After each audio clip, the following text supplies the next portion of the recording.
Loibner-Waitkus.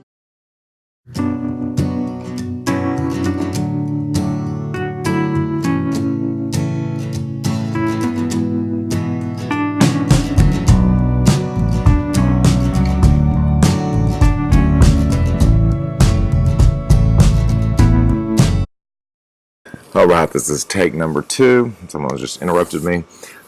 We're doing Winter Dreams by F. Scott Fitzgerald. I'm Alan Loibner-Waitkus, and this is American Lit 1865 through present. Before I begin talking about Winter Dreams, I want to address F. Scott Fitzgerald a little bit.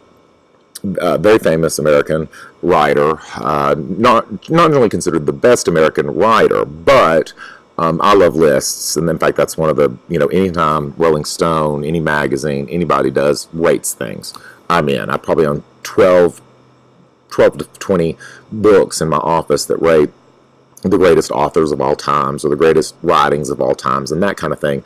And when it comes to, as I said, authors of all times, F. Fitzgerald may make American lists. But the thing is, The Great Gatsby, on pretty much every list I've seen but one, and it rates The Great Gatsby as the greatest American novel ever written. The one that rates something else is To Kill a Mockingbird. I saw recently someone rated that number 1, and I completely disagree. I'm not a fan of that book. To Kill a Mockingbird, I don't think it's as great as everybody thinks it is, but I also don't think The Great Gatsby is as great as everybody thinks it is. I do enjoy teaching it. I enjoy teaching it because it's easy to teach. But the symbolism, again, much like trifles, the symbolism is easy for students to pick up on. It's easy for me to pick up on, but at no point do I feel like it's stupid, that it's insulting to your intelligence. There is one symbol with eyes watching over that's very clear, and I think super transparent, and But other than that, Fitzgerald does a good job.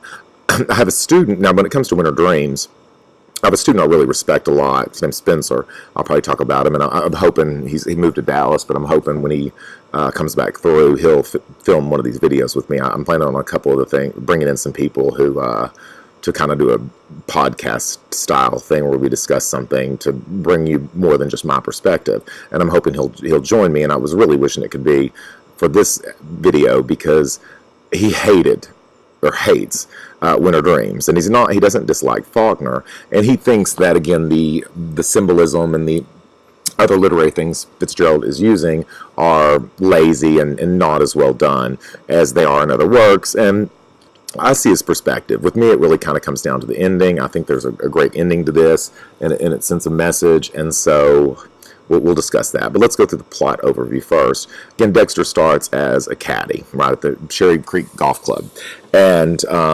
immediately sort of wants to quit. Now, he wants to quit because he, I think, is tired of working for people, and this Judy Jones character really gets under his skin.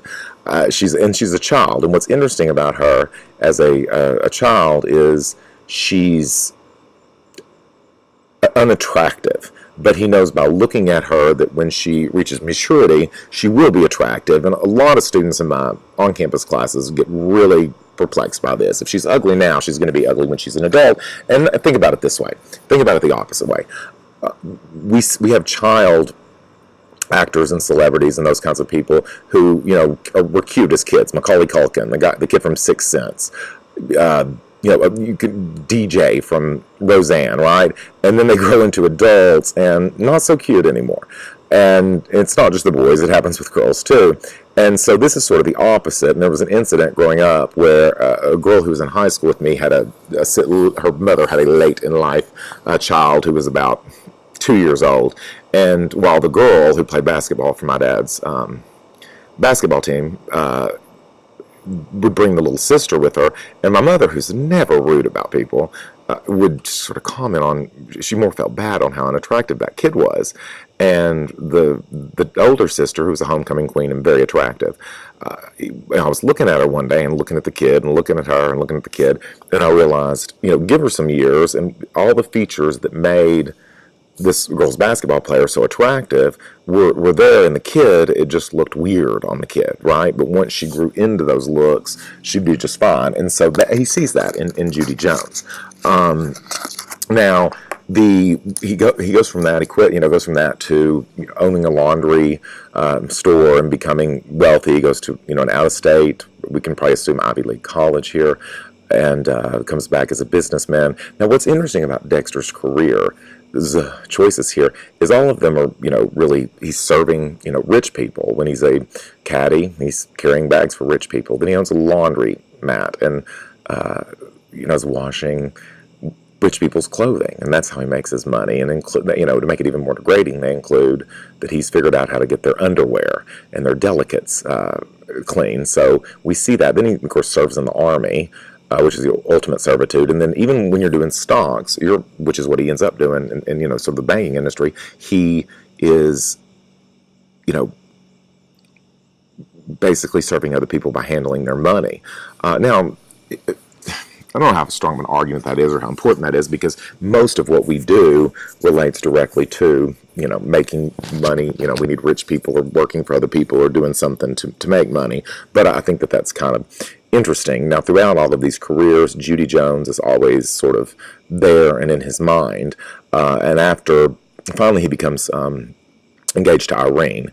And, we don't know a lot about Irene. She's described, but, in my mind, she's not attractive. I think he's clearly not in love with her because he's obsessed with Judy Jones. And so right before they're going to announce their engagement, one second. Sorry, I have to drink a soda. Right before he announces their engagement, he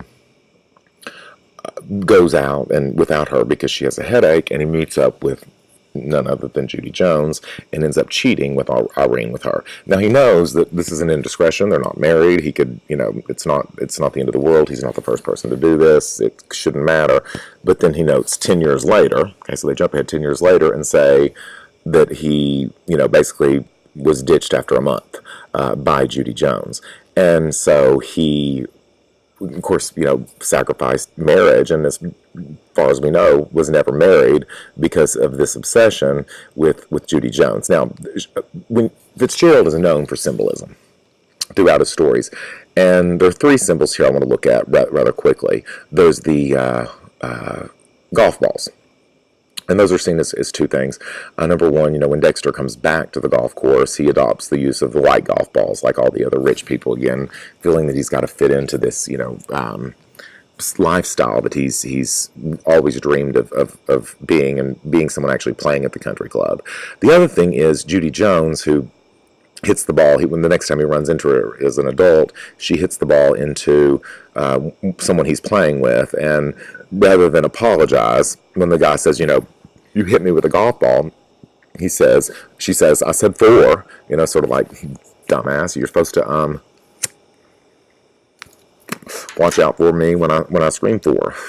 And what this is doing symbolically is it's really, this is a leisure activity, which should be fun, right? Which is how Judy Jones sees relationships, as leisure activities, right? She's just having fun. And, a golf ball, I had a neighbor when I was a kid who somebody hit in the head with a golf ball, and he ended up in, the emergency room with a concussion. But, you get hit with a golf ball, and it's pretty painful.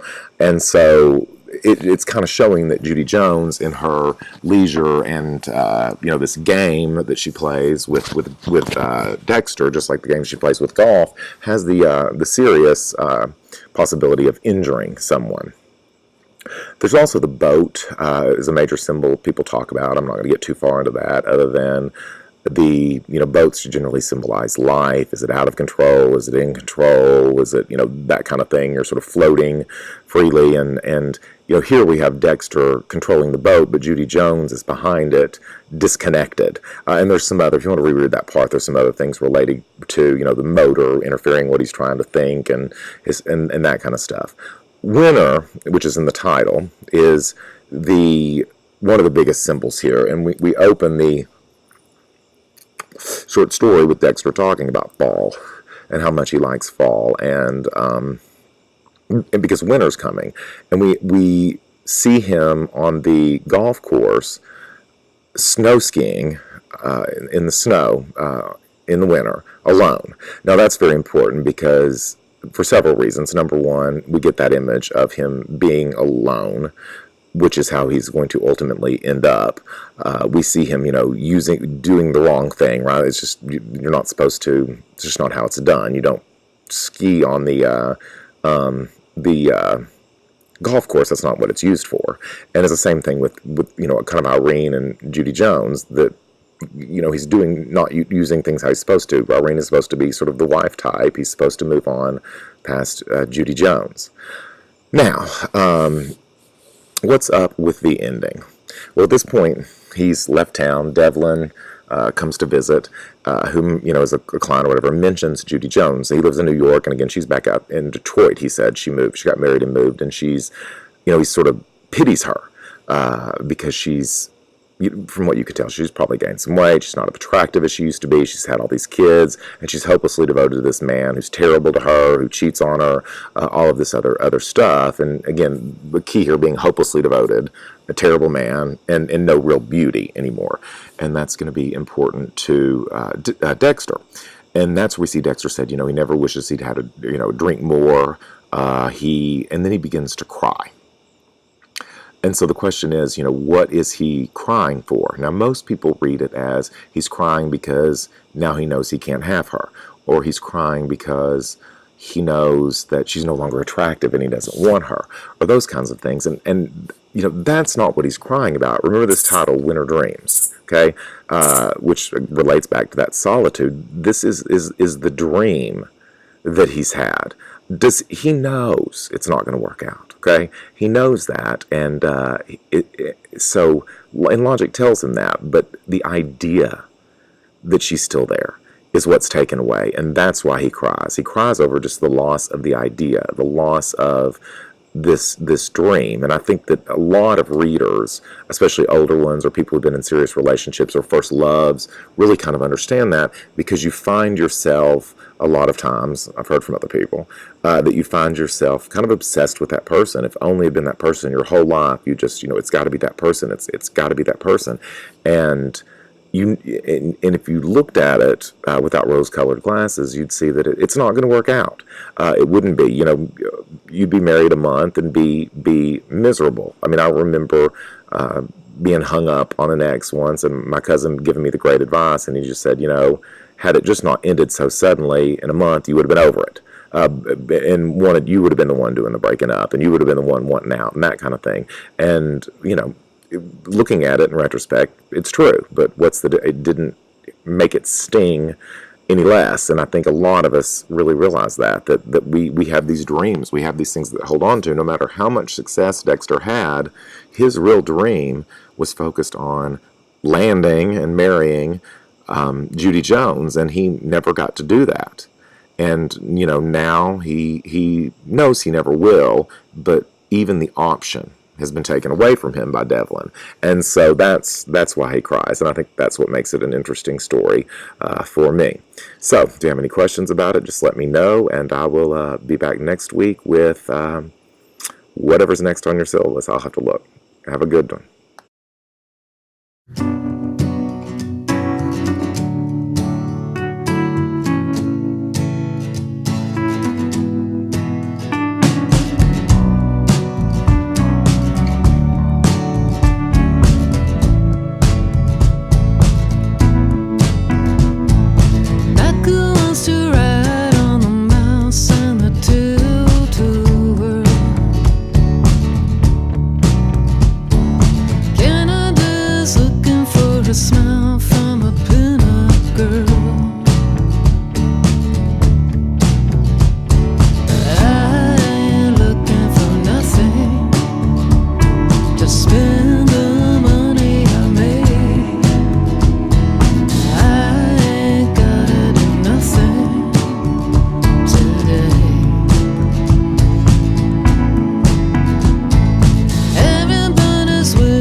stood